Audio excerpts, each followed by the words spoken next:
So ayan guys, nakikita nyo yung lakas ng agos ng tubig. Yan. So kung hindi pa ako uwi mamaya, no? Kung matagal-tagal pa ako uwi, nako, panigurado hanggang bewang to mamaya guys, hindi na ako makakauwi. Kaya umuwi na kaagad ako. Oh my God, Philippines! I'm sorry na lang sa inyo, no? Ayan, nag-bubbles-bubbles na yung kalsada guys. So kailangan na natin umuwi. Mabala na sila doon. Alright. So ayan na nga yung sitwasyon ng ating kalsada. So ayan. Oh, nakita nyo guys yung kanal natin. Oh, malalim na talaga yung baha. Oh, malalim na yung tubig. So yan, kumukulo-kulo na yung tubig dito. Just, oh my God, Philippines. Ayan sana. Ayan yung mga yung cherry. Ayan guys. So ayan ang kalagayan, pero walang traffic guys. Pero umanda kayo doon sa unahan kasi malalim talaga doon yung baha. And hanggang bewang yung nakikita nyo sa mga short ko is ganun kalalim doon. Pag lumakas pa itong ulan, hindi na kayo So napapahinto tayo sa mga kwento natin kasi kumikidlat, kumukulog. So baka matamaan tayo ng kidlat, no? Ngayon bawal na bawal kasi na nagsasalita tayo habang kumikidlat.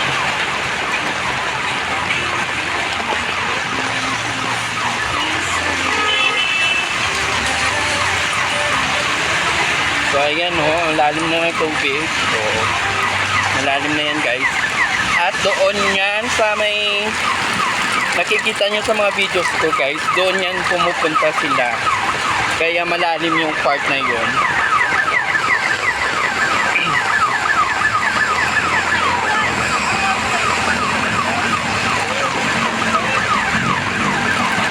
Ayan nga, oh. Malalalim na.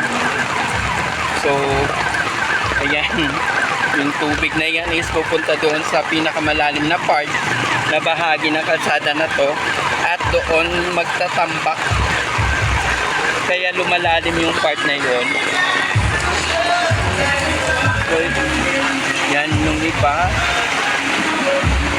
Yung mga kotse naman na yan mamaya guys is magkanda-bol-bol pala doon sa may unahan kasi malalim na yung part doon. And dito is malakas na rin yung agos, as you can see. Diba? Ayan. Gano'n yung kalakas, ang lalim na guys. Yan, look at that. Ang paa ko is ganyan na siya kalalim. No, malakas ang pag-agos ngayon. So, ang tabayanan mo mamaya hindi na makakadaan yung ating mga sasakyan doon sa unahan.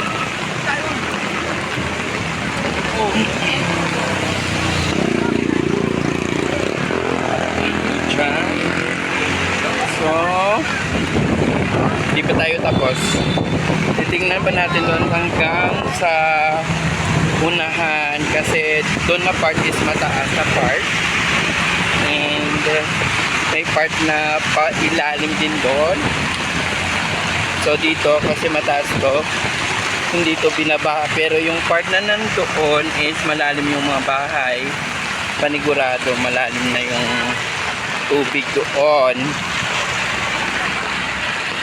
So ayan, syempre habang tinataasan itong kalsada na to is natatambak doon yung tubig sa malalalim na part.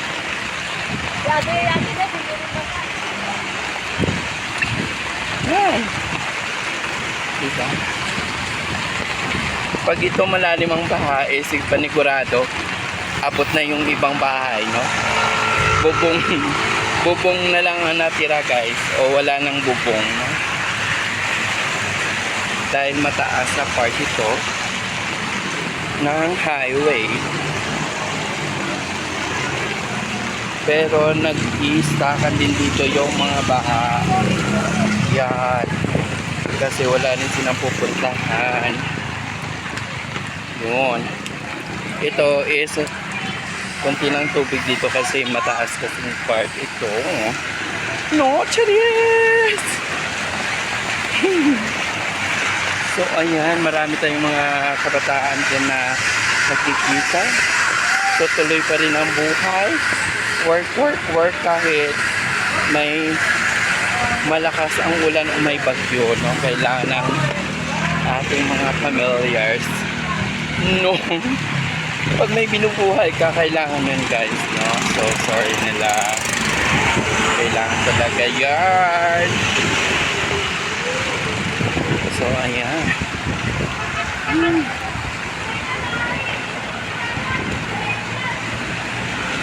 O, dito walang traffic. And doon, guys, malalim na rin yung baha. Ayan, malalim na rin yung tubig. Nakikita nyo, guys, no? Malalim na yung tubig. Oh, lalim na yung tubig doon, no? Nag-wave na siya. So, dito tayo sa pinaka... Oh, may gasolina na tumagas. So, ito may malalim na part dito, guys. Baha na talaga. Malalim na siya. So look at that. Hindi pwede yung motor. Kaya na ito sila. Ayan.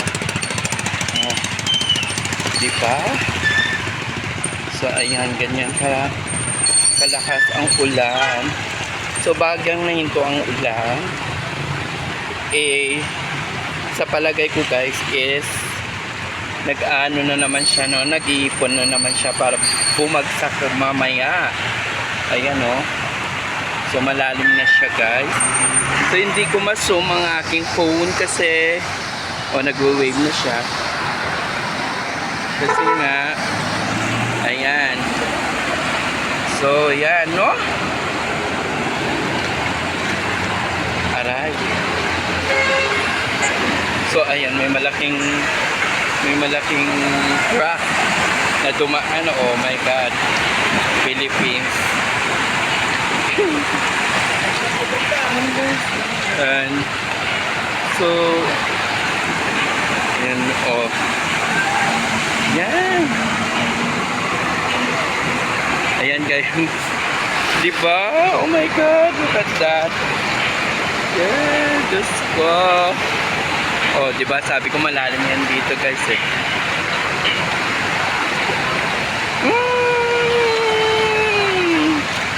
Yan. So, malalim.